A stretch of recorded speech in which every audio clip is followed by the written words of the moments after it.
Welcome to our channel. Today we how to restore help center traffic using Intercom knowledge base, full guide step by step clearly. To restore help center traffic using the Intercom knowledge base, start by accessing your Intercom dashboard. Navigate to the Help Center section from the left-hand menu. Review current traffic analytics to identify drop-off points. Analyze which help articles received the most visits in the past. Identify common customer queries that led users to your knowledge base. Update and optimize these key articles with more comprehensive content. Incorporate keywords that align with current customer searches. Add visuals or videos to make the articles more engaging and informative. Ensure all articles have clear and concise titles for better search visibility. Utilize Intercom's search feature to identify underperforming articles. Revise these articles with updated information and relevant links.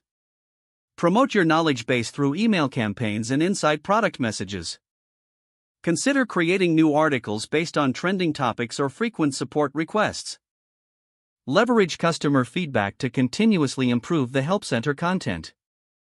Regularly monitor traffic analytics to gauge the effectiveness of the changes. Adjust your content strategy based on ongoing performance metrics.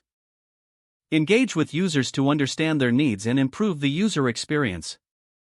Encourage customers to utilize the knowledge base before reaching out for support. Ensure your knowledge base is accessible on multiple devices. Train your support team on the updated articles for consistent messaging. Monitor how new articles perform over time and refine them as necessary. Utilize A/B testing to determine which content formats resonate best with users. Highlight popular or helpful articles on your Help Center homepage. Maintain a consistent schedule for content updates to keep information fresh. Utilize social media and community forums to drive traffic to your Help Center. Track the success of your initiatives to continually enhance your knowledge base strategy. If the page does not load, refresh the browser or try again in a private or incognito window. Make sure you are using the correct email address, then retype it carefully to avoid small typos. Don't forget to like this video and subscribe to our channel for more step-by-step tech guides.